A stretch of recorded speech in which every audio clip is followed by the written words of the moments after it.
Why did the people of Pompeii, a city best known to us for the catastrophe of Vesuvius, produce some of the deadliest warriors the ancient world had ever seen?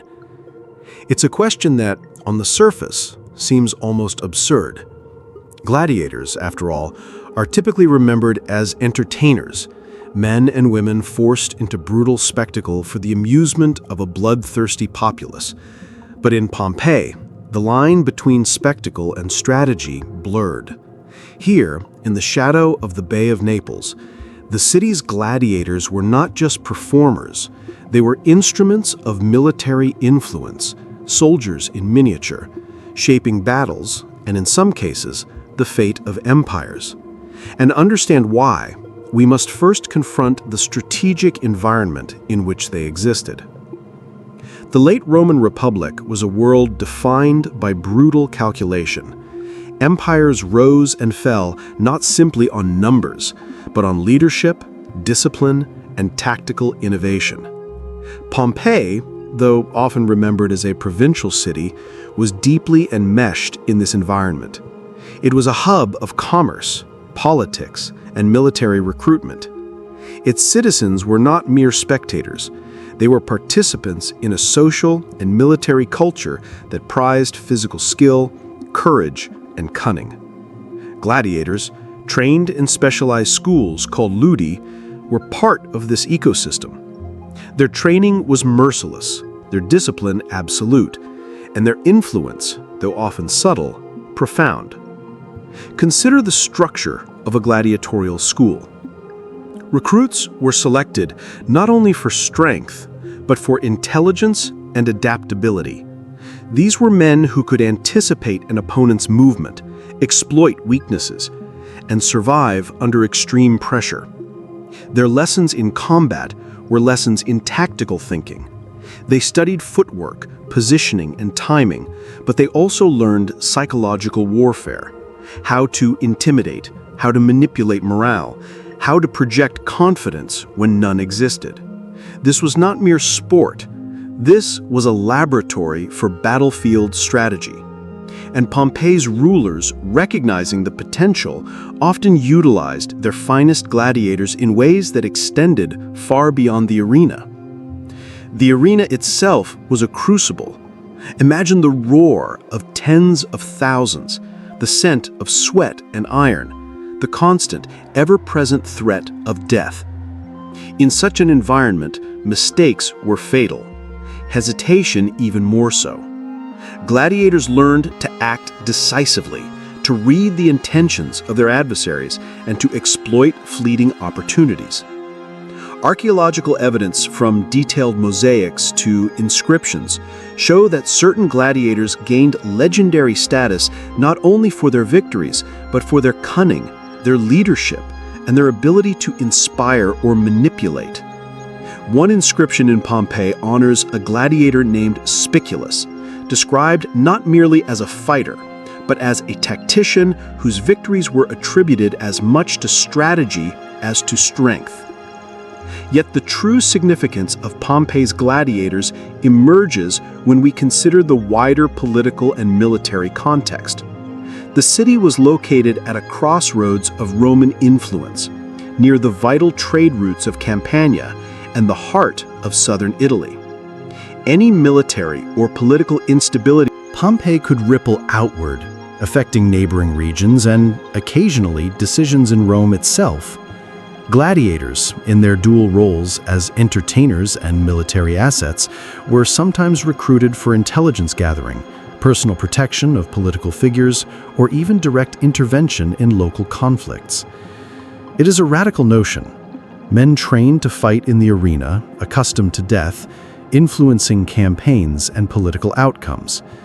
Yet history provides evidence that this occurred more than once. Consider a single illustrative moment, preserved in both records and archaeology. In the year 59 BCE, Pompeii's amphitheater was the scene of riots between rival factions of gladiators. At first glance, this was a mere local disturbance, a brawl inflamed by alcohol and civic pride. But the event exposed a far deeper truth. Gladiators, aligned with specific political patrons, could and did influence local allegiances. Their victories or defeats swayed public opinion, disrupted the plans of governors, and even altered the deployment of Roman forces in Campania. The amphitheater, therefore, was not simply a site of entertainment. It was a testing ground for influence, a stage where strategy and spectacle intersected. Strategically, Pompeii was fortunate in more ways than one.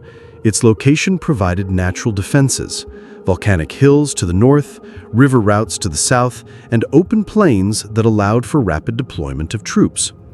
These geographical advantages, combined with the tactical acumen of its citizens and gladiators, made the city a resilient and influential center.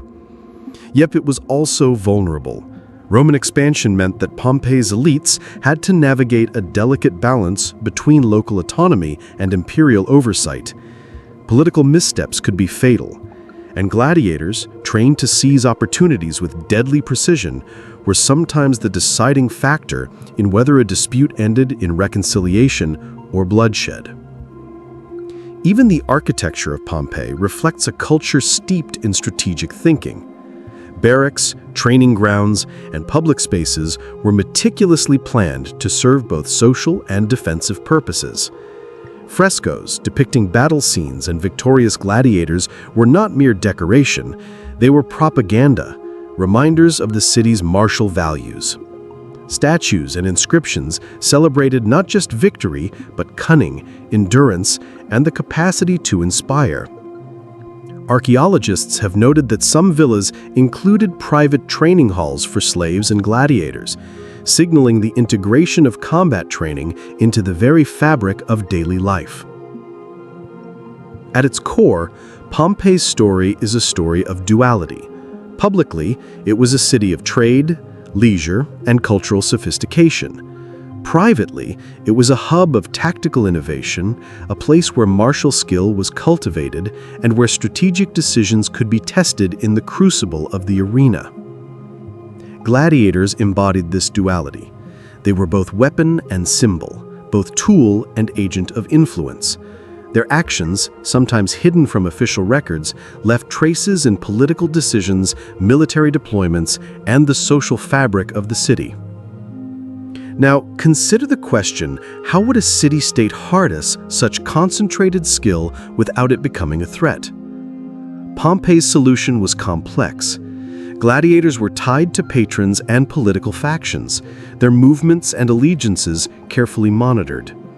Yet human ambition being what it is, some broke free of these constraints, acting independently, using their skills to shape events far beyond the boundaries of the arena. One might ask, hypothetically, how an individual trained in death could decide between loyalty and opportunity when the fate of the city or even a wider campaign hung in the balance. This is where Pompeii's history becomes irresistible to historians and military strategists alike. We are not merely examining a city, we are analyzing a dynamic system of power, skill, and human psychology. Each gladiator, each arena, each tactical choice reverberated outward. And while the eruption of Vesuvius in 79 CE would immortalize Pompeii in ash, the lessons of strategy, influence, and human decision-making endure far beyond the volcanic catastrophe. So, as we begin our exploration of Pompeii's deadliest gladiators, we must carry with us several strategic questions. How did a city, often dismissed as provincial, cultivate individuals who could impact the fate of empires? What can their training, discipline, and tactical genius teach us about leadership and decision-making in moments of extreme pressure? And, perhaps most compelling, what decisions did these gladiators make that altered history, often in ways that remain hidden beneath the surface of traditional records? Unknown to most, the answers lie not in the grand monuments of Rome, but in the mosaics, inscriptions, and ruins of Pompeii itself. Here, beneath the ash and stone, the strategies and choices of gladiators whisper across centuries. As we unravel these stories, we will encounter triumph, betrayal, cunning, and heroism. We will explore moments where a single individual's decision could influence the survival of a city, the outcome of a battle, or the fate of an empire. And we will see, time and again, that Pompeii's gladiators were more than mere entertainers. They were architects of strategy, players in a high-stakes game of power whose echoes shaped the course of history. Why was Pompeii, a city often remembered for its commerce and art, capable of producing soldiers and gladiators whose skill could rival professional legions? The answer lies in the structure, discipline, and ingenuity of its military system. To understand Pompeii's influence, we must first dismantle the myth that its warriors were mere entertainment. The gladiators who captured public imagination were often elite practitioners of a broader martial culture, one that shaped local and regional campaigns, informed Roman strategy, and instilled a relentless emphasis on tactical thinking. At the heart of Pompeii's military strength was its legionary structure, a system meticulously designed to combine flexibility, discipline, and shock capability. While the city itself was not an independent military power like Rome, it functioned as a hub for recruitment, training, and deployment. Local militias mirrored legionary formations, emphasizing coordination, unit cohesion, and adaptability. The typical legion consisted of centuries, groups of roughly 80 men organized into cohorts that could maneuver independently or as a part of a larger formation. This modular structure allowed Pompeii's forces to deploy in ways that confounded enemies, giving smaller units the ability to flank, encircle, or withdraw strategically while maintaining cohesion. Discipline was paramount. Pompeii's soldiers and the gladiators, who often crossed between the arena and battlefield, were trained under extreme conditions designed to forge both body and mind. Daily routines included forced marches, weapons drills, endurance tests, and simulated combat scenarios. Gladiators were drilled not just in individual combat, but in coordinated movements.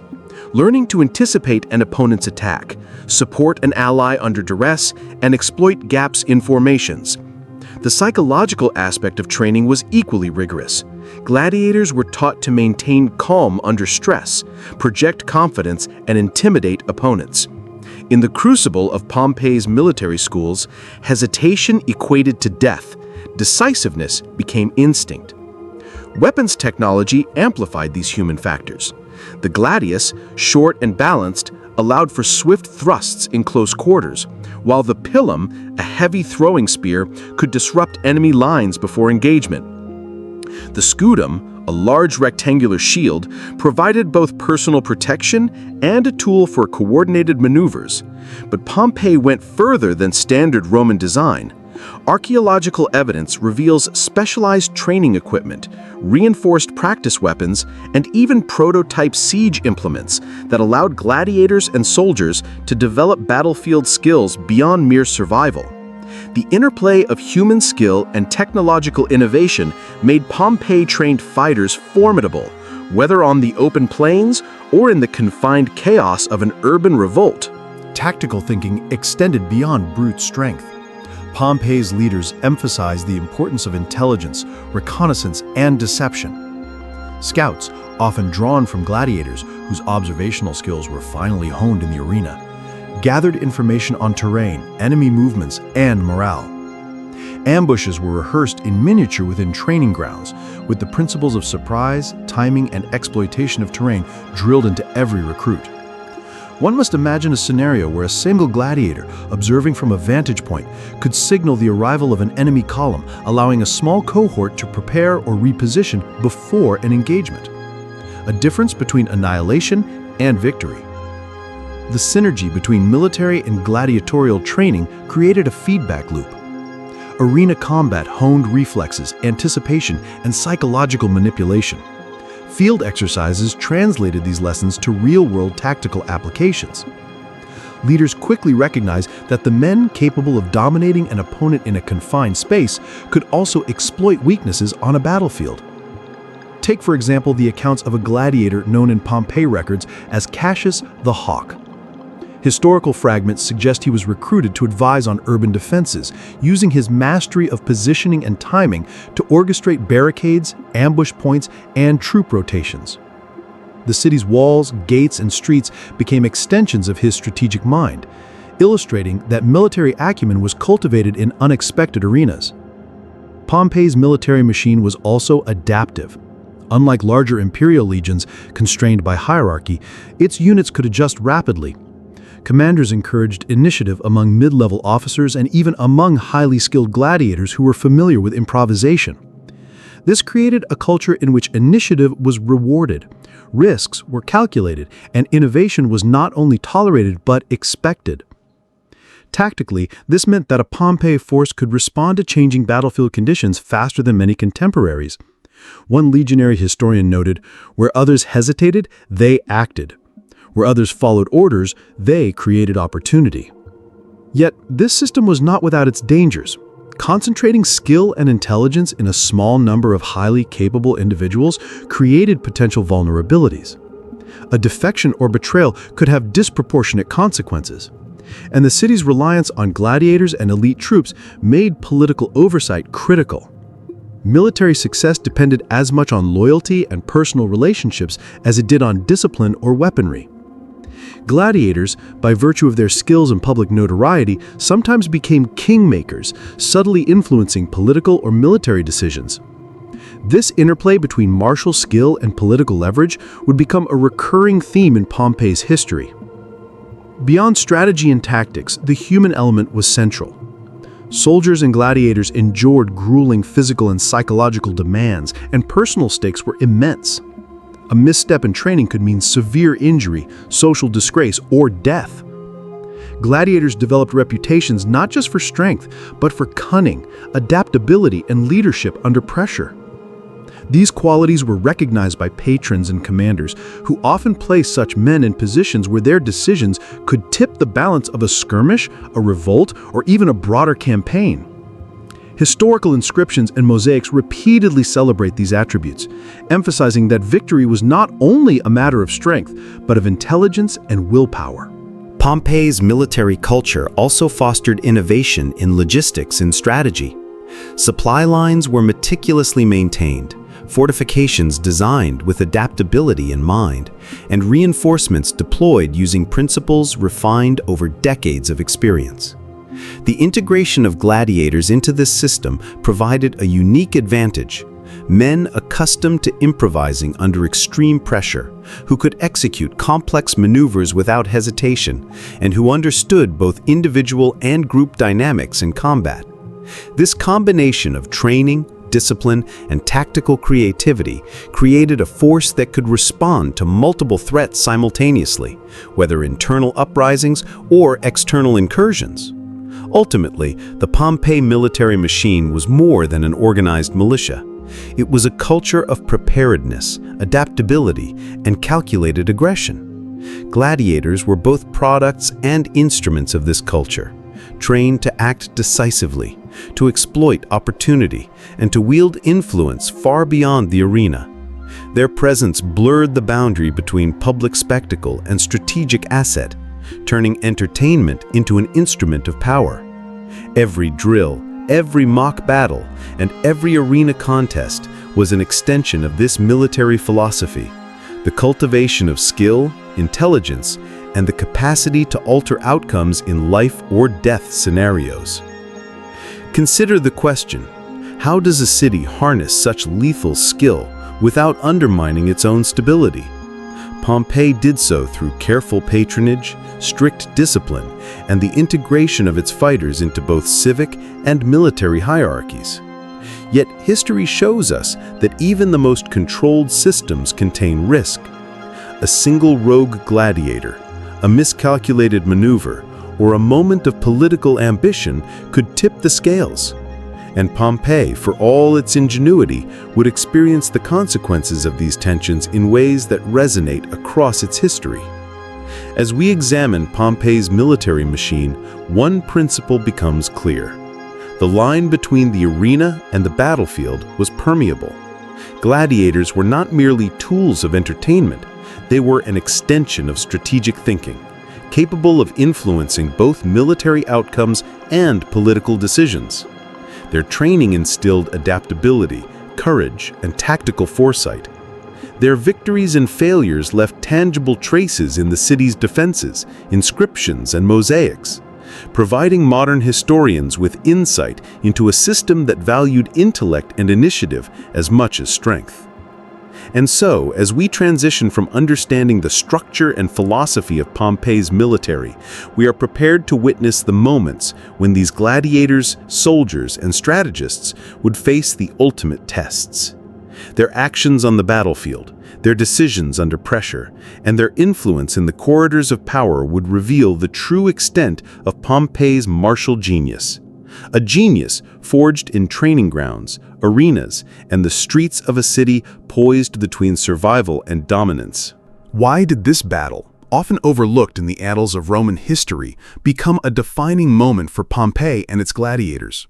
What made a city better known for commerce and leisure capable of producing fighters whose influence could sway the tide of war? To answer this, we turn to one pivotal clash in the late Roman Republic, a confrontation where the combination of Pompeii's military discipline and gladiatorial cunning revealed its full potency. The stakes could not have been higher. Control of Campania's trade routes, loyalty of local militias, and the balance of power between Rome and its rebellious territories all hung in the balance. The battle began not on an open field, but in the rugged hills surrounding Pompeii.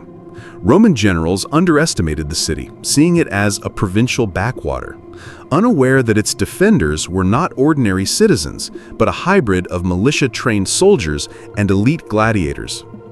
The city's leadership, understanding their disadvantages in numbers and formal recognition, relied on tactical ingenuity and intimate knowledge of the terrain. Here, the first lesson emerges. Numbers alone rarely determine victory. Strategy and adaptability often decide the outcome.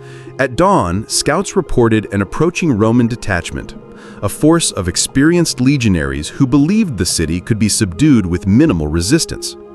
But the Pompeii defenders had already set a series of traps and ambush points along narrow passes, anticipating enemy movement. This was not improvisation, it was calculated strategy informed by gladiatorial experience.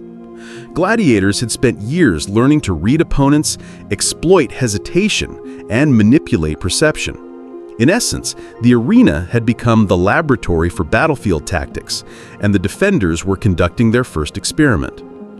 The initial clash was chaotic yet controlled. Pompeii's archers, positioned on higher ground, rained down arrows on the advancing columns, forcing the enemy to slow formation. Meanwhile, elite gladiators, armed with pilum and gladius, descended from hidden positions to disrupt the cohesion of the attackers. One gladiator, known in local inscriptions as Valens the Swift, reportedly led a small unit that executed a flanking maneuver reminiscent of strategies he had mastered in the arena. His timing was impeccable. A delay of mere moments could have resulted in disaster. This is where human skill and tactical planning intersected with raw courage. The battle's turning point occurred mid-morning. The Roman forces, frustrated by constant harassment, attempted to force a central passage, assuming that the city's defenders would crumble under direct assault. Instead, the Pompei forces executed a tactical withdrawal into a prepared choke point, a narrow valley flanked by steep hills. Here, the defenders' numerical disadvantage transformed into a strategic advantage. Gladiators positioned on ridges created overlapping fields of attack, striking with precision. Legionaries found themselves funneled into confined space, unable to deploy effectively and vulnerable to ambushes at every turn. Tactical analysis reveals why this worked so effectively. By forcing the enemy into terrain that neutralized their numerical advantage, Pompeii's commanders and gladiators converted a weakness into strength. The use of elevation, confined terrain, and coordinated attacks disrupted standard legionary formations. Each maneuver demonstrated an understanding of timing, positioning, and morale, lessons drawn directly from gladiatorial combat. The defenders were not simply fighting, They were orchestrating the battle like a complex game of chess, anticipating Roman responses and exploiting their errors. Personal stakes were high.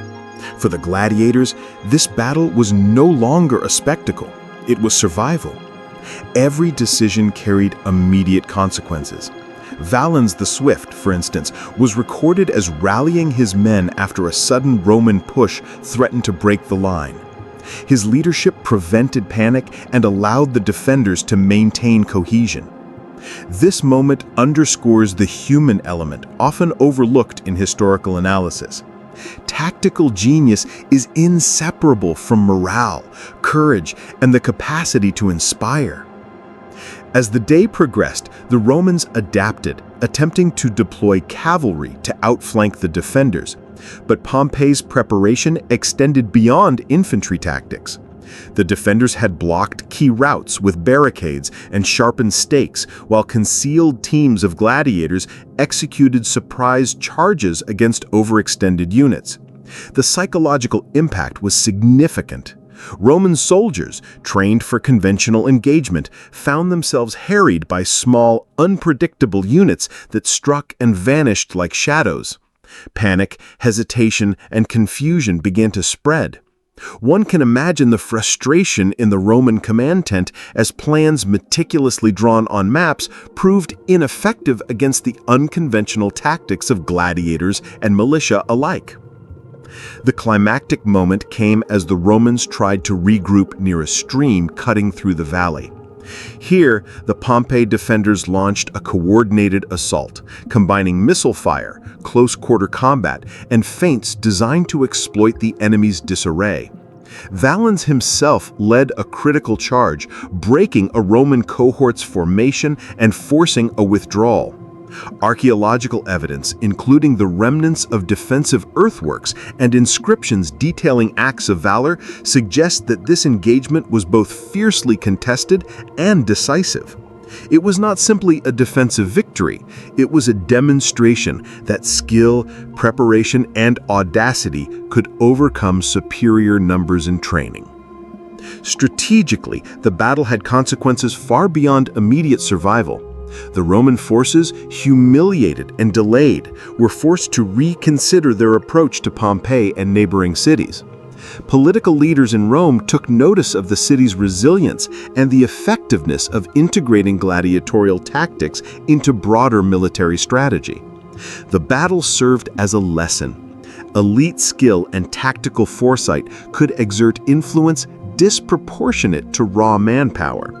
The city's reputation as a center of martial excellence grew, enhancing its leverage in regional negotiations and alliances. Yet the human cost was immense. Gladiators, although experienced, were exposed to extreme risk. Citizens and militia faced similar pressures. Each maneuver required precision, courage, and trust in comrades. Yet mistakes could be fatal. The combination of personal bravery and calculated strategy highlights a defining characteristic of Pompeii's military culture. Combat was not just physical, it was mental, social, and political. Victory was achieved through the orchestration of many elements, each dependent on the skill, courage, and decision-making of individuals who had been trained in both the arena and the field. As the dust settled, Pompeii emerged victorious, but not unscathed. The city had demonstrated its martial capabilities, validated its tactical innovations, and showcased the strategic value of gladiators beyond entertainment. The battle also set a precedent, influencing how commanders integrated irregular forces, scouts, and specialized units into larger campaigns. Gladiators were increasingly recognized not as mere performers, but as critical assets capable of altering strategic outcomes. Consider this. If you were commanding forces in this battle, would you have anticipated the use of gladiators as tactical operatives, or would you have dismissed them as inconsequential? The lesson is enduring. Success often hinges on recognizing and leveraging unconventional skill, understanding terrain, and anticipating human behavior under stress.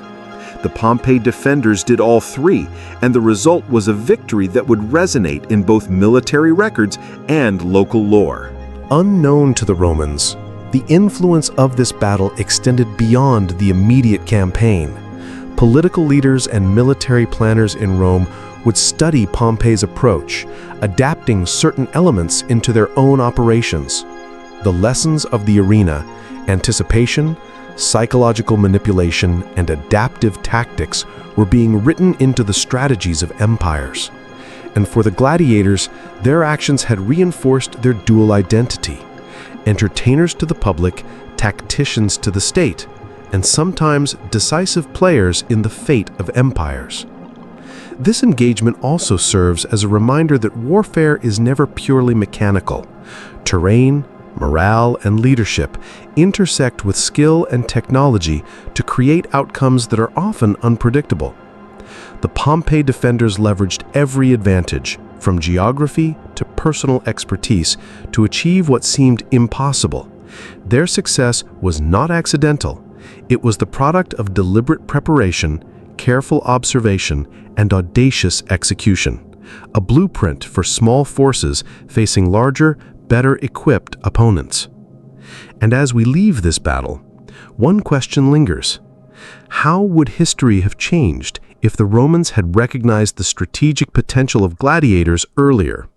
What campaigns could have been altered, what cities preserved, and what lives spared? The answers remain speculative, but the record of Pompeii's battlefield ingenuity offers a compelling testament to the power of skill, training, and foresight.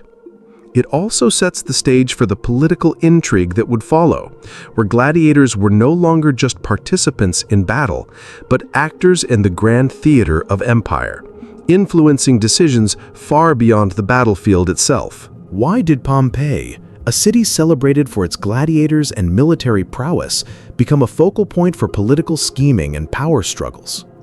The answer lies in the intricate dance between civic leadership, elite families, and the gladiators, whose influence extended far beyond the arena. Military skill alone did not secure the city's position. It was the combination of strategic acumen and political cunning that allowed Pompeii to navigate the turbulent currents of the late Roman Republic. And nowhere is this more evident than in the backroom dealings and covert maneuvers that shaped the city's destiny. At the core of Pompeii's political landscape were a handful of elite families, each seeking to consolidate influence over trade, military recruitment, and gladiatorial schools. These families understood that power was not measured solely by wealth, but by the ability to command loyalty and manipulate perception. Gladiators, with their extraordinary skill and public prestige, became key instruments in this struggle. They were recruited as enforcers, bodyguards, and sometimes even advisors, their allegiance bought through patronage, prestige, or personal loyalty. One inscription honors a gladiator named Marcus Ironhand Lucullus, describing him as both protector of a patrician household and a decisive force in local elections, a vivid reminder that martial skill could translate directly into political leverage.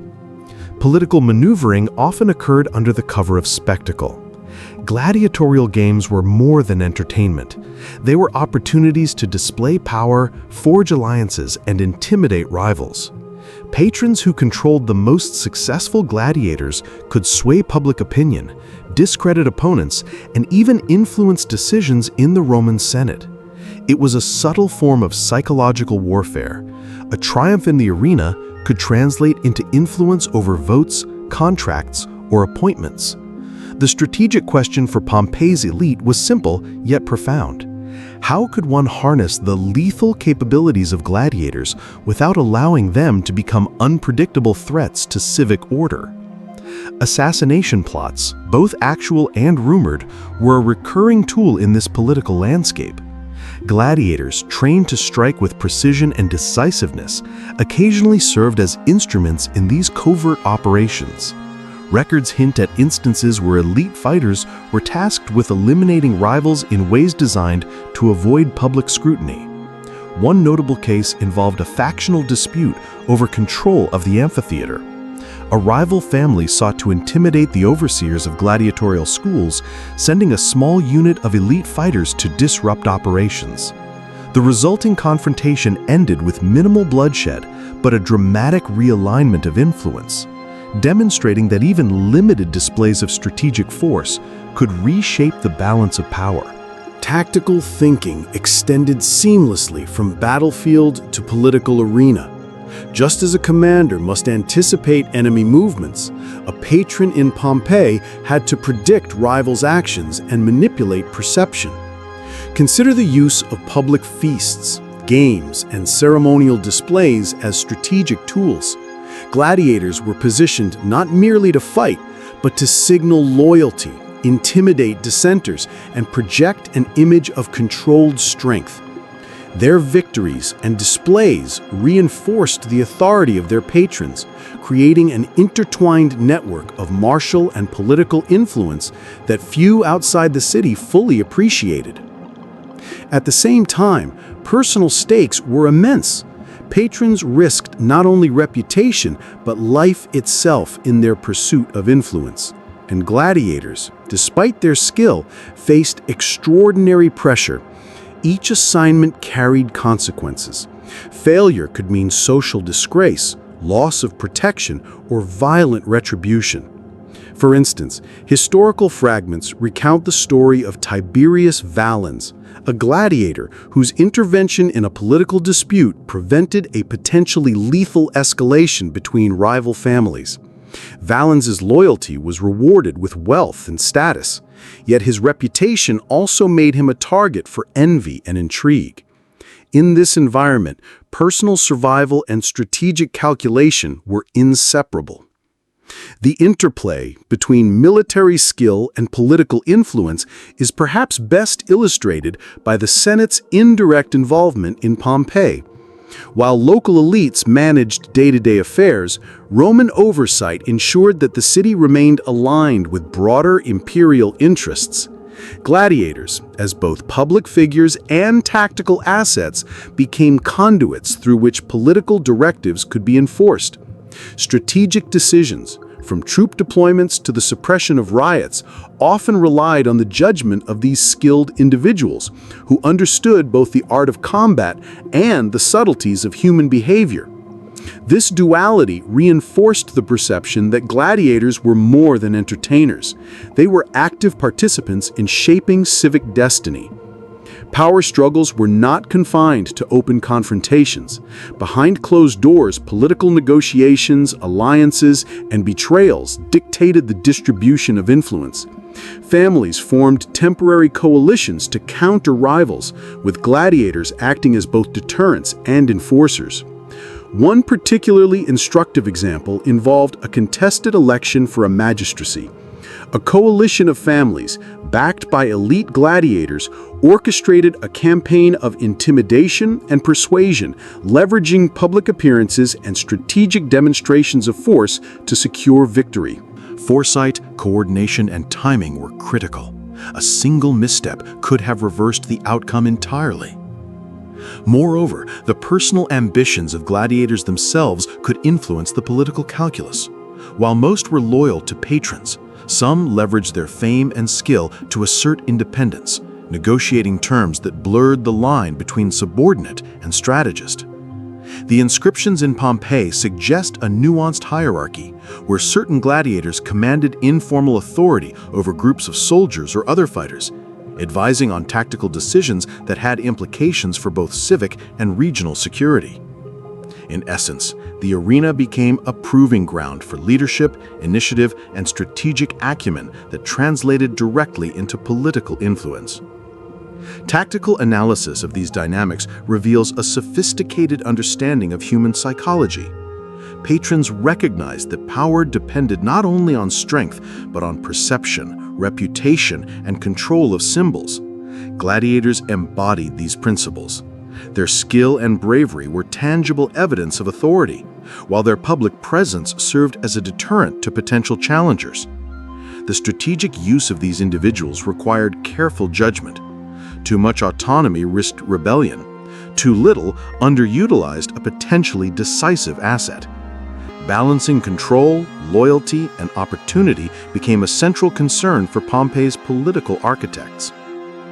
Intrigue extended beyond the city itself. Pompeii's alliances with neighboring towns, trade partners, and Roman officials were frequently influenced by the city's martial reputation. Patrons leveraged the perceived prowess of gladiators to secure favorable terms, negotiate protection, or intimidate rivals.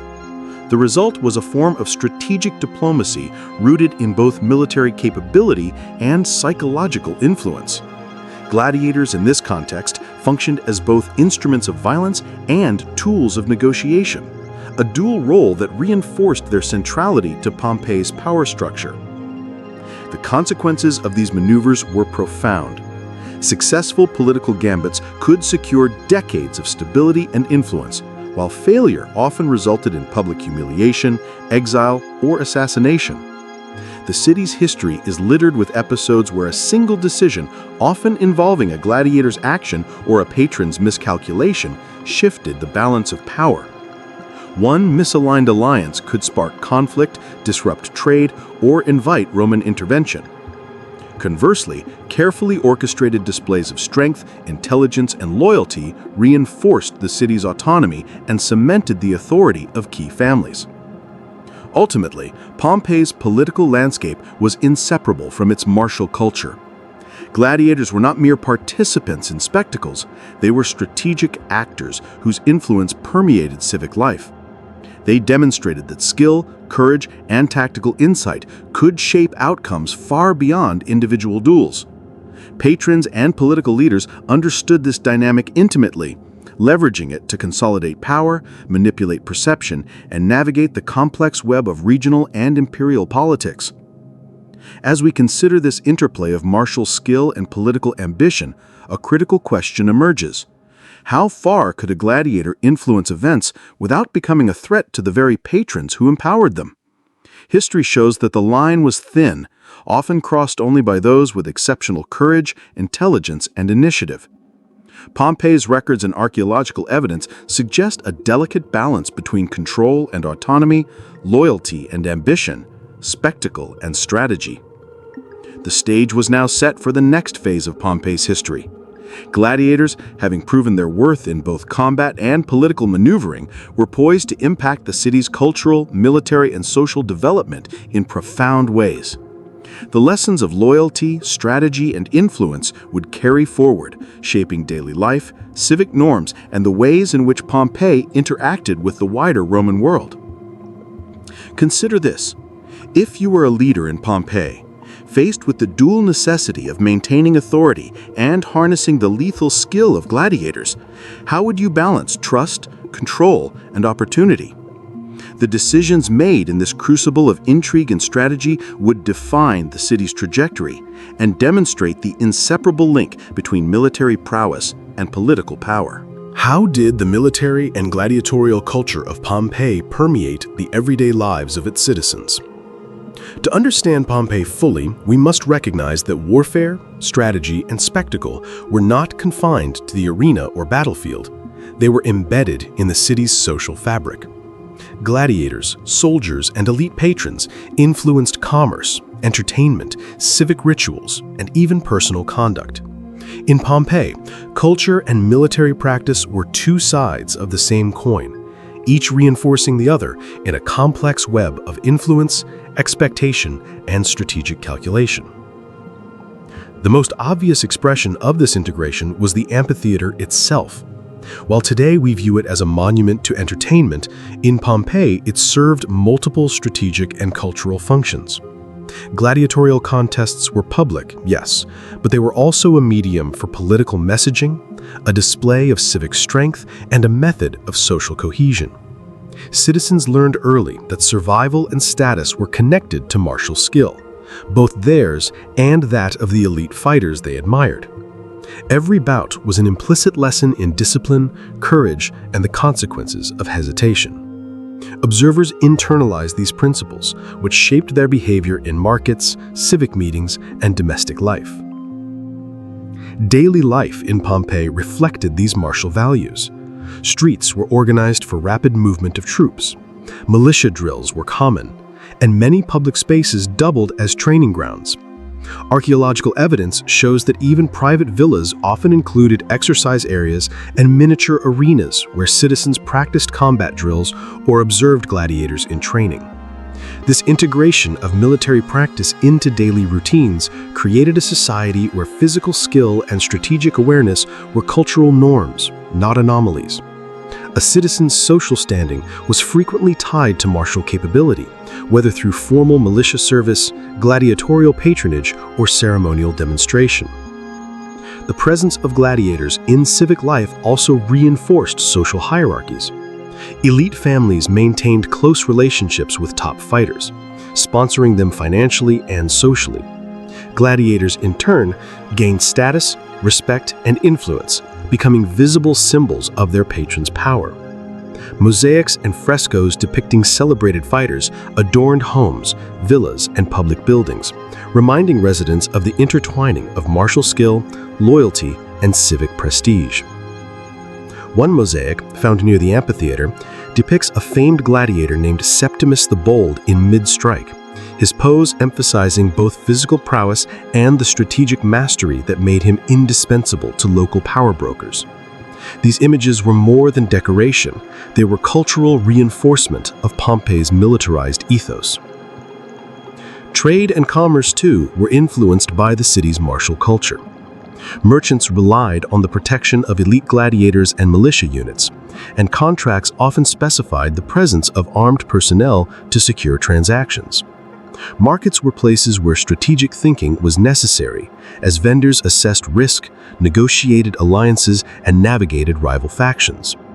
Gladiators were sometimes employed as mediators or enforcers in disputes, their reputation ensuring compliance without the need for direct violence. These figures fostered a culture where negotiation, threat, and tactical calculation were intertwined in daily life. Religion and ritual were also shaped by Pompeii's military ethos. Festivals, processions, and sacrifices often included demonstrations of martial skill. Gladiators participated in ceremonial combats, and militia units paraded in formation, reinforcing social hierarchies and demonstrating civic power.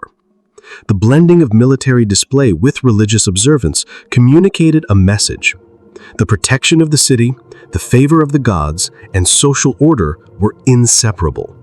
Citizens internalized this connection, understanding that civic duty, courage, and strategic thinking were not optional. They were moral imperatives reinforced by culture and belief. But the human dimension cannot be ignored. Soldiers, gladiators, and ordinary citizens all experience immense personal stakes. Gladiators faced the constant threat of injury or death, yet were revered and rewarded for courage and skill. Militia members balanced civic responsibilities with family and economic obligations, understanding that failure on the battlefield or in the arena could affect their household, reputation, and future. Citizens learned to value strategic thinking and adaptability in everyday decisions, from planning trade routes to resolving disputes. The city itself became a laboratory for human behavior under pressure, where lessons from combat were continuously reinforced through cultural practice. Education, too, reflected this martial influence. Young citizens were trained in both mental and physical disciplines, learning to read, write, and calculate, but also to assess risk, anticipate opponents, and act decisively. Schools sometimes incorporated mock combat exercises, teaching children the principles of positioning, timing, and initiative. Even entertainment, such as staged hunts or training demonstrations, served as practical lessons in observation and tactical thinking. The line between education, spectacle, and military preparation was deliberately blurred, reinforcing the idea that survival and success required both intellect and courage. The integration of military culture also had implications for civic governance. Leaders relied on the loyalty and skill of both militia and gladiators to maintain order, suppress dissent, and enforce policies. Strategic thinking was required not only on the battlefield, but in negotiation, administration, and diplomacy. Patrons and magistrates leveraged martial reputation to bolster political authority, while gladiators served as both enforcers and symbols of legitimacy. This fusion of power, skill, and culture created a society where authority was inseparable from capability and perception. Social mobility was affected as well. Successful gladiators could rise in status, earning wealth, influence, and even citizenship. Their victories in the arena translated into political capital, allowing patrons to consolidate power and ordinary citizens to aspire to higher status through martial achievement. Conversely, failure carried social consequences, emphasizing that skill, discipline, and strategic thinking were not just admired, they were demanded. Pompeii's culture thus reinforced accountability, courage, and innovation, cultivating citizens who understood that actions had direct consequences in both private and public life. Gladiatorial culture also intersected with public safety.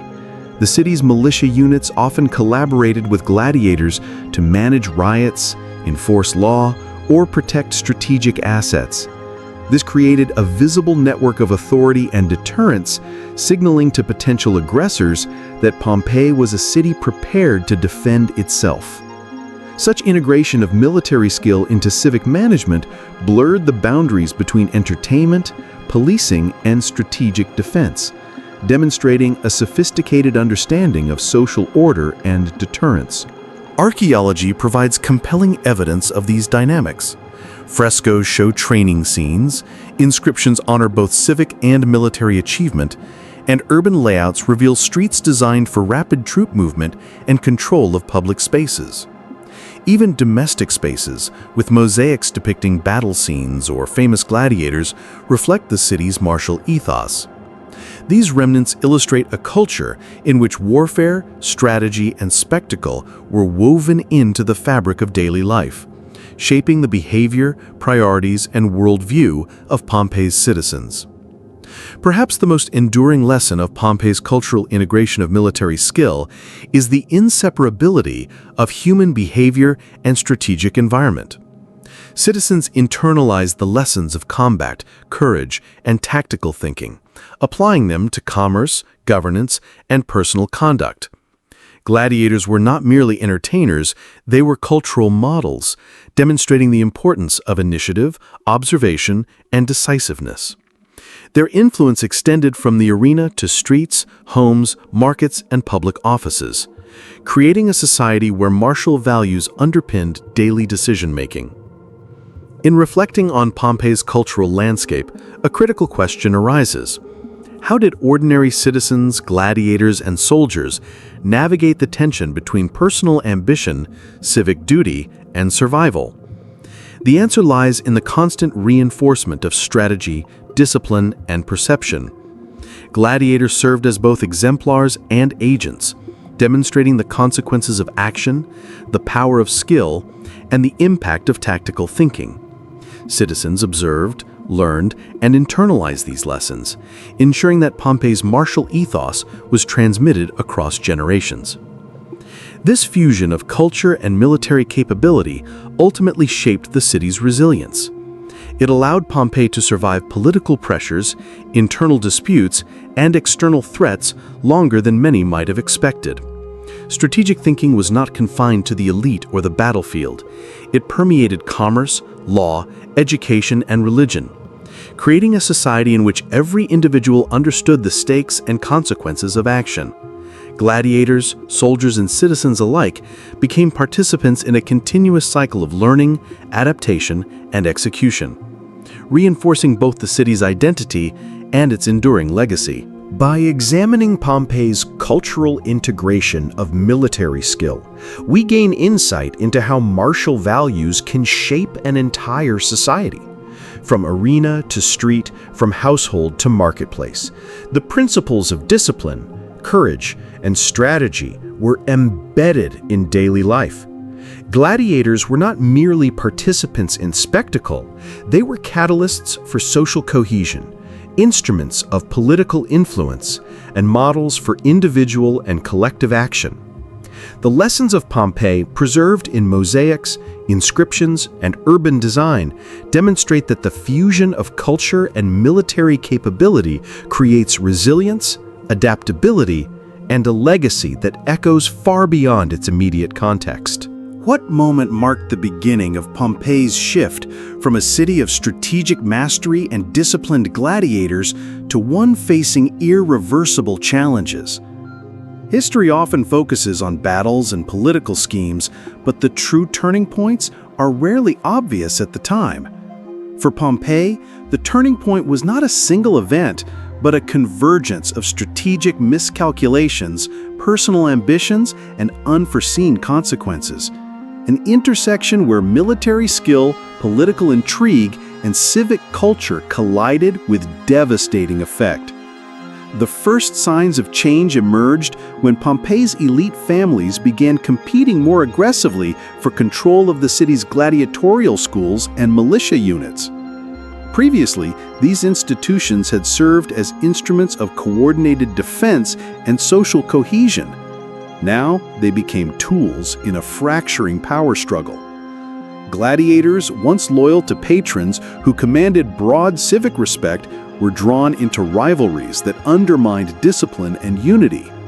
A faction led by Lucius Varro, a prominent citizen and patron, began asserting control over key training grounds, redirecting elite fighters to serve personal interests rather than communal defense. This shift in loyalty weakened the city's previously coordinated military and social structure. Military discipline, though formidable, relies on cohesion and shared purpose. When personal ambition disrupts that equilibrium, even the most skilled fighters can become liabilities.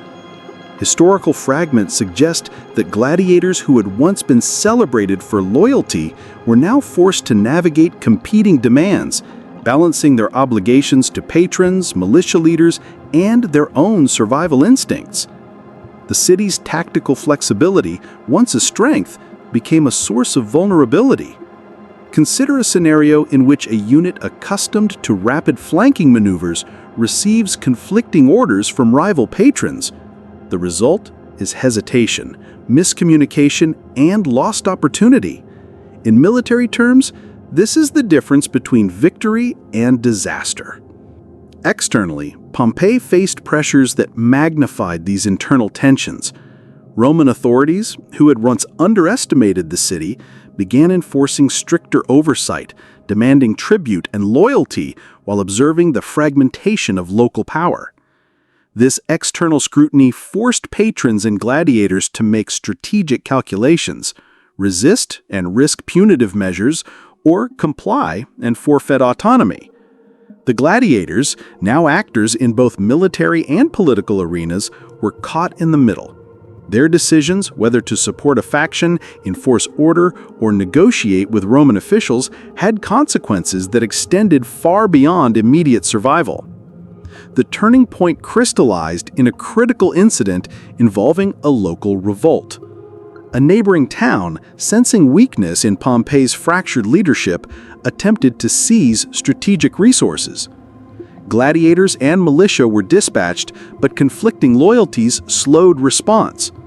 One faction insisted on a defensive posture, fortifying gates and key streets, while another pushed for an aggressive counterattack. The indecision allowed the attackers to penetrate outer defenses, causing casualties and chaos.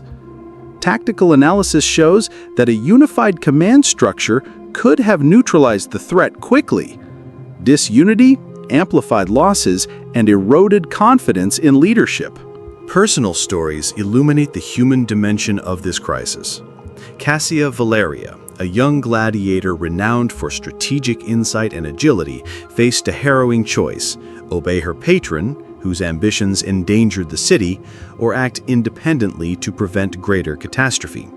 She chose the latter, coordinating a small elite unit to block the invading force and protect civilians. Her success saved lives, but it also exposed a fault line. Authority was increasingly contingent on personal initiative rather than structured command. While heroism mitigated disaster, it could not restore the cohesion that had once defined Pompeii's military culture. At the same time, economic and social pressures intensified the turning point. Trade disruptions caused by internal unrest reduced the city's resources, limiting the ability to fund militia operations or sponsor gladiatorial schools. Merchants who had relied on protection from elite fighters now faced heightened risk, fueling resentment and factionalism. Daily life became increasingly unpredictable, forcing citizens to adopt defensive strategies learned from gladiators and soldiers, heightened vigilance, tactical thinking, and opportunistic alliances. The city's culture of strategic preparation became a coping mechanism, but it could not prevent the erosion of unity at the top. The political dimension cannot be understated. Patrons engaged in increasingly risky maneuvers, negotiating with Roman authorities while attempting to outmaneuver rivals. Assassination plots, coercion, and intimidation became normalized, further destabilizing the city. Gladiators, once neutral instruments of training and defense, were now drawn into a web of intrigue where strategic missteps could result in death or exile.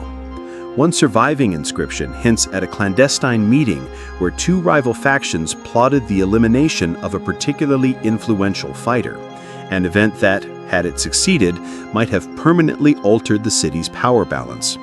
Such incidents illustrate the lethal intersection of politics, military skill, and personal ambition. Tactical analysis of the turning point reveals key lessons. First, unity of command is critical. Even elite skill cannot compensate for conflicting orders and divided loyalties. Second, adaptability must be balanced with coordination. Individual initiative is only effective when integrated into a broader strategy. Third, external pressures magnify internal weaknesses. Pompeii's ability to resist Roman oversight was contingent on a coherent, disciplined response. When these elements faltered simultaneously, the city's resilience was compromised, setting the stage for further challenges and eventual decline. The psychological toll was significant. Gladiators accustomed to precision, anticipation, and rapid decision-making now faced unpredictability not from an enemy but from allies and patrons. Civilians, observing the breakdown in coordination, became anxious and distrustful. Social cohesion eroded as confidence in leadership waned. The cultural mechanisms that had reinforced unity, public spectacle, ritual, and shared martial values, were undermined by competing interests. The city's identity, once a source of strength, now reflected fragmentation and vulnerability. Personal stories illuminate the human dimension of this crisis. Cassia Valeria, a young gladiator renowned for strategic insight and agility, faced a harrowing choice: obey her patron, whose ambitions endangered the city, or act independently to prevent greater catastrophe. She chose the latter, coordinating a small elite unit to block the invading force and protect civilians. Her success saved lives, but it also exposed a fault line. Authority was increasingly contingent on personal initiative rather than structured command. While heroism mitigated disaster, it could not restore the cohesion that had once defined Pompeii's military culture. At the same time, economic and social pressures intensified the turning point. Trade disruptions caused by internal unrest reduced the city's resources, limiting the ability to fund militia operations or sponsor gladiatorial schools. Merchants who had relied on protection from elite fighters now faced heightened risk, fueling resentment and factionalism. Daily life became increasingly unpredictable, forcing citizens to adopt defensive strategies learned from gladiators and soldiers, heightened vigilance, tactical thinking, and opportunistic alliances. The city's culture of strategic preparation became a coping mechanism, but it could not prevent the erosion of unity at the top. The political dimension cannot be understated. Patrons engaged in increasingly risky maneuvers, negotiating with Roman authorities while attempting to outmaneuver rivals. Assassination plots, coercion, and intimidation became normalized, further destabilizing the city. Gladiators, once neutral instruments of training and defense, were now drawn into a web of intrigue, where strategic missteps could result in death or exile. One surviving inscription hints at a clandestine meeting where two rival factions plotted the elimination of a particularly influential fighter, an event that, had it succeeded, might have permanently altered the city's power balance. Such incidents illustrate the lethal intersection of politics, military skill, and personal ambition. Tactical analysis of the turning point reveals key lessons. First, unity of command is critical. Even elite skill cannot compensate for conflicting orders and divided loyalties. Second, adaptability must be balanced with coordination. Individual initiative is only effective when integrated into a broader strategy. Third, external pressures magnify internal weaknesses. Pompey's ability to resist Roman oversight was contingent on a coherent, disciplined response. When these elements faltered simultaneously, the city's resilience was compromised, setting the stage for further challenges and eventual decline. The psychological toll was significant. Gladiators accustomed to precision, anticipation, and rapid decision-making now faced unpredictability not from an enemy but from allies and patrons. Civilians, observing the breakdown in coordination, became anxious and distrustful. Social cohesion eroded as confidence in leadership waned. The cultural mechanisms that had reinforced unity, public spectacle, ritual, and shared martial values, were undermined by competing interests. The city's identity, once a source of strength, now reflected fragmentation and vulnerability. This turning point also illustrates the broader principle that military skill alone cannot sustain a city or state. Pompeii's gladiators were unmatched in combat, and its militia was disciplined. Yet internal discord and political ambition proved decisive. Success in warfare, governance, and civic stability requires integration of talent, loyalty, and strategic vision. The lessons of Pompeii are enduring. Even the most capable forces are vulnerable when cohesion and purpose falter. From a tactical perspective, the turning point set a precedent for future challenges. Subsequent conflicts and interactions with Roman authorities were conducted in a context where mistrust and factionalism influenced decisions. Gladiators who once acted as neutral enforcers now became key actors in political calculations. Their skill and reputation were leveraged to intimidate, negotiate, or enforce compliance, highlighting the dual role of martial expertise in both combat and civic affairs. In effect, Pompeii's turning point was not a single battle or revolt, but a structural shift in the relationship between military capability, political authority, and social cohesion. Archaeological evidence supports this narrative. Inscriptions and graffiti from the period reveal tensions between factions, praise for individual acts of bravery, and warnings about divided authority. Remnants of defensive works show modifications made hastily in response to internal and external threats, reflecting both ingenuity and strain. Urban layouts, once optimized for rapid troop movement and coordinated defense, display ad hoc adjustments that reveal reactive rather than proactive planning. The material record aligns with historical accounts, underscoring the profound impact of this turning point on Pompeii's resilience and strategic posture. As we reflect on this critical period, consider the human dimension, the courage, decision-making, and initiative required to navigate uncertainty. Gladiators like Cassia Valeria exemplify the capacity for decisive action in the face of conflicting loyalties. Citizens and soldiers alike were forced to think tactically in everyday life, applying lessons learned from combat and observation to maintain survival. The city's decline was not sudden.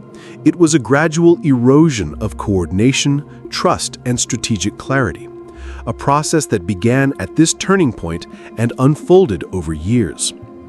Ultimately, Pompeii's turning point illustrates the delicate balance between skill, discipline, and unity. Even a society rich in martial expertise and cultural cohesion is vulnerable to internal fracture. Gladiators, patrons, and citizens all played roles in both the problem and the solution, highlighting the interplay between human agency and structural forces. The city's ability to adapt, innovate, and survive would be tested in the years following this crisis, but the lessons of this period about leadership, loyalty, and strategic foresight remain timeless. Consider the final question.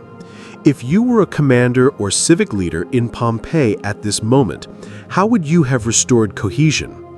Could you have leveraged gladiator skill without allowing factions to undermine unity?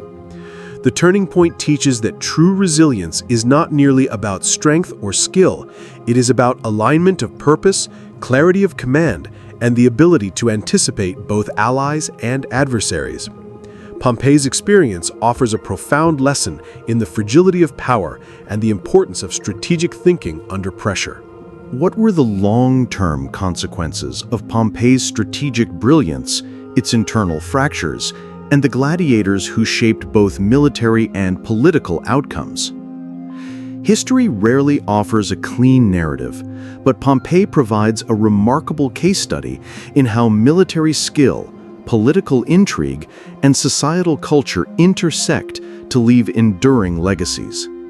The city's trajectory after its turning point reflects lessons about leadership, cohesion, and the consequences of leveraging extraordinary individuals without fully integrating them into a broader strategic framework. In the immediate aftermath, Pompeii retained its reputation for martial excellence, but cracks in its social and military fabric became increasingly visible. Elite gladiators continued to influence local politics, but the balance of power had shifted. Previously unified factions now operated with competing agendas, creating a fragmented decision-making environment. This fragmentation limited the city's ability to respond to both internal dissent and external threats. When the next Roman oversight campaign arrived, Pompeii's fragmented leadership struggled to coordinate defense, relying heavily on individual initiative rather than integrated strategy. One profound consequence was the erosion of centralized command. Gladiators who had once followed structured orders now acted in ways that reflected personal loyalty or opportunity. While still effective in combat, their actions no longer reinforced a unified civic strategy. The city's militia, though disciplined, faced the same dilemma. Units that once moved in concert now operated under competing directives. Tactical coordination, the cornerstone of Pompeii's historical success, had been undermined. Lessons in strategy from the arena and battlefield were no longer fully applied, leaving vulnerabilities that had previously been concealed by cohesion and shared purpose. The political fallout was equally significant. Pompeii's elite families, emboldened by their ability to wield gladiatorial influence, engaged in increasingly aggressive maneuvers to secure dominance. The city's social fabric began to strain under factionalism, creating a climate of uncertainty and mistrust. Patronage networks, once a stabilizing force, became tools for personal gain rather than instruments of collective security. Roman authorities observed these dynamics closely, recognizing that internal discord weakened the city's strategic reliability. The result was a subtle but steady encroachment of external influence, shaping Pompeii's policies, trade relationships, and military readiness. Cultural consequences also emerged. Gladiators, once celebrated as both entertainers and civic heroes, now represented both prestige and potential volatility. Their fame inspired awe, but it also reinforced social hierarchies and dependencies that strained daily life. Citizens increasingly recognized that survival and status depended not just on personal skill, but on navigating a web of loyalties and obligations. The city's martial culture remained pervasive, but its lessons were complicated by ambiguity, mistrust, and the unpredictable consequences of individual initiative. Economically, Pompeii experienced ripple effects. Trade networks that had relied on the city's perceived stability and martial reputation began to fluctuate. Merchants, wary of factional disputes and the potential for sudden violence, adapted strategies to mitigate risk. Contracts and transactions increasingly included security provisions, reliance on elite gladiators for enforcement, and negotiation with multiple competing patrons. The lessons were clear.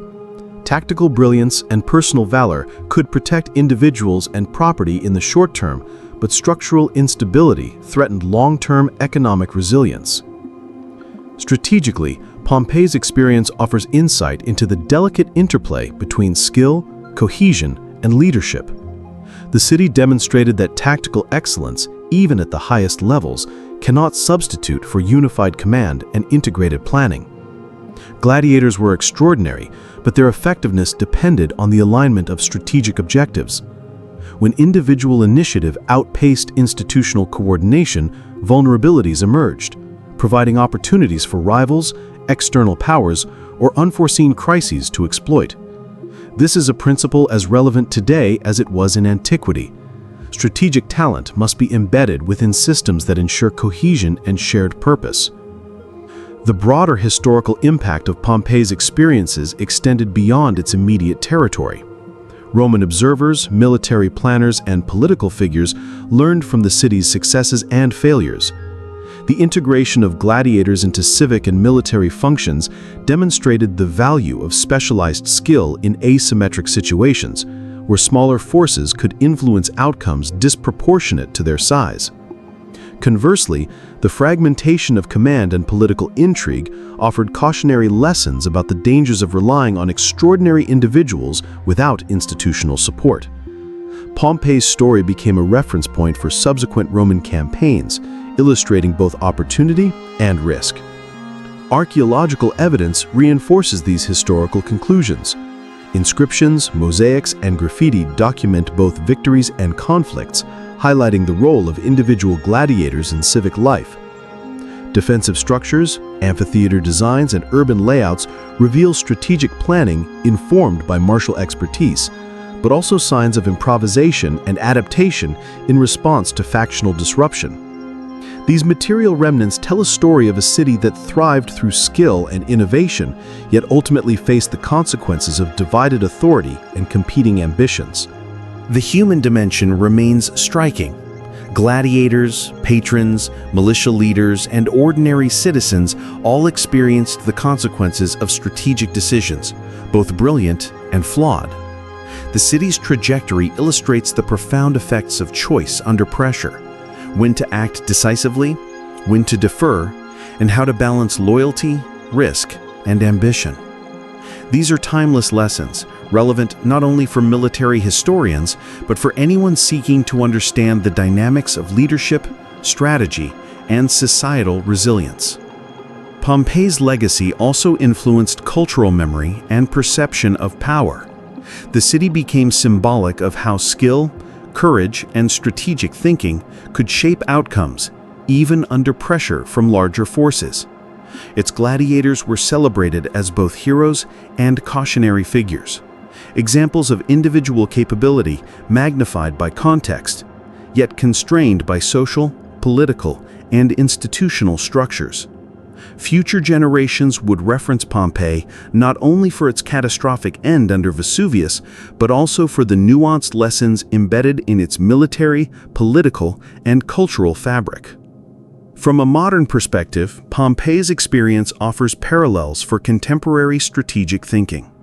The balance between individual talent and institutional cohesion, the integration of unconventional capabilities into broader strategy, and the risks of internal division remain central challenges in both military and organizational contexts.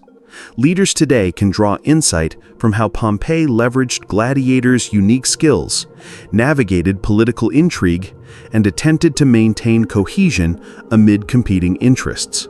Lessons that resonate in boardrooms, military commands, and civic governance alike. Finally, Pompei demonstrates that consequences are rarely immediate. They unfold over time. The city's turning point, marked by internal discord and misaligned ambitions, set in motion a trajectory that would define its decline, yet also preserve lessons about courage, skill, and strategy. Gladiators remained central actors, citizens adapted, and elites negotiated power, illustrating the interdependence of martial skill, social cohesion, and political foresight. The long-term impact was not simply measured in victories or defeats, but in the enduring lessons for leadership, strategy, and resilience that survive in records, ruins, and cultural memory. Consider the lasting question: how might history have changed if Pompeii's leaders had successfully aligned their extraordinary talent with institutional cohesion? Could the city have resisted external pressures more effectively, maintained economic stability, and preserved civic unity? The answer is unknowable, but the historical record leaves a profound insight. Strategic genius, courage, and skill are only as powerful as the systems in which they operate. Pompeii's consequences remind us that power is fragile, influence is contingent, and the interplay of human decision, talent, and structure shapes outcomes that endure long after the events themselves. Pompeii's story is more than the tale of a city frozen in ash. It is a lesson in strategy, leadership, and the interplay of skill, ambition, and cohesion.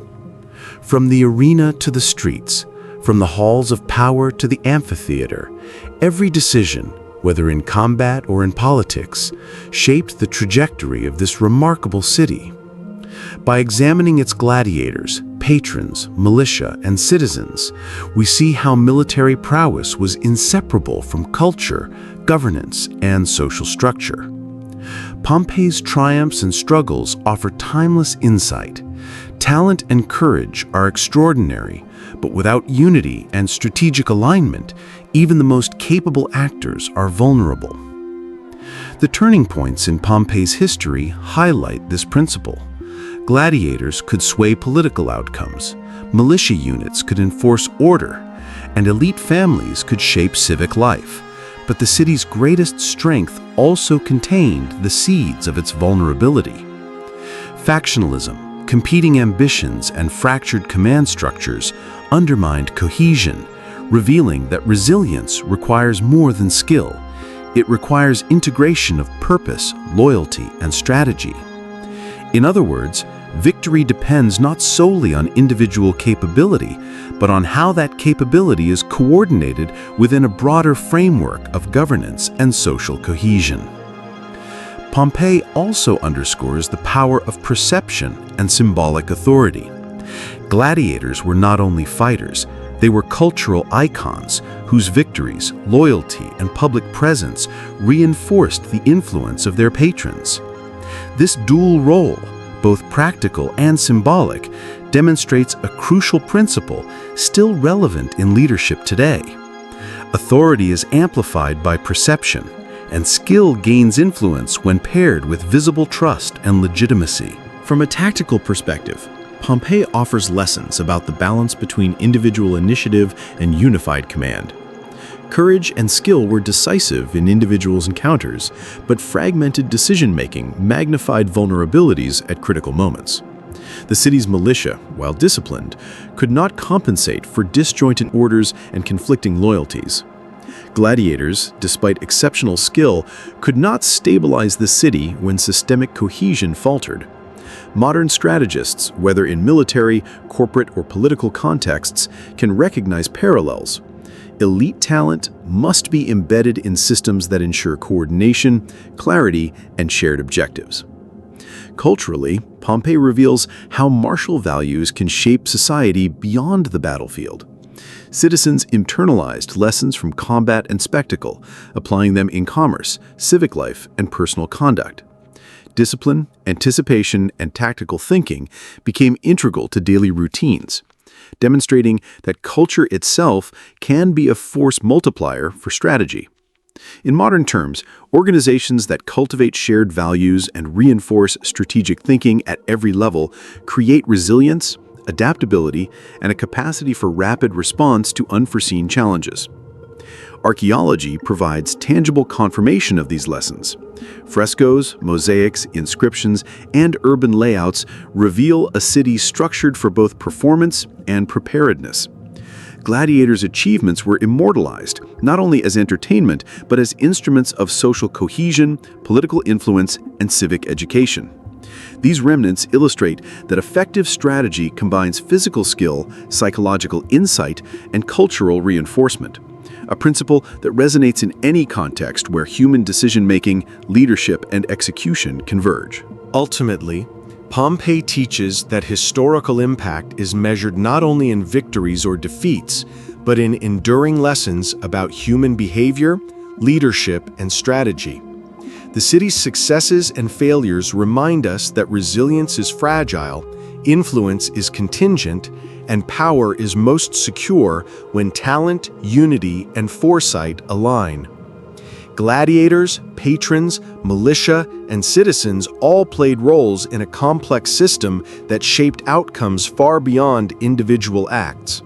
Their stories remain relevant because the challenges of coordination, loyalty, and decision-making are universal and timeless. Consider the broader implications.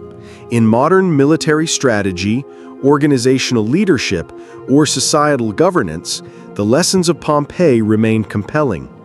Extraordinary individuals can influence events, but their effectiveness depends on cohesion, strategic clarity, and the alignment of purpose. Fragmentation, ambition without coordination, and misaligned incentives create vulnerabilities that no level of skill can fully overcome. Pompeii's narrative challenges us to think critically about the integration of talent, the structure of command, and the importance of shared strategic objectives. As we close this exploration, one question endures. What would we do differently if faced with the same choices Pompeii's leaders, gladiators, and citizens confronted? Could we harness talent without allowing division? Could we balance courage with coordination? These are not merely historical questions, they are modern challenges for anyone navigating complex systems, high stakes, or unpredictable environments. Pompeii's legacy, preserved in ash and stone, reminds us that understanding history is not only about knowing what happened, but about learning how to apply its lessons to our own strategic decisions today. In the end, Pompeii's story is both a warning and an inspiration. It demonstrates the power of skill, courage, and strategy, while cautioning against the dangers of disunity and misaligned ambition. Its gladiators were more than entertainers. They were catalysts for societal cohesion, instruments of influence, and examples of human capability magnified by circumstance. By studying their world, we gain insight into the timeless principles of leadership, strategic thinking, and the fragile balance between talent and structure that determines the fate of civilizations.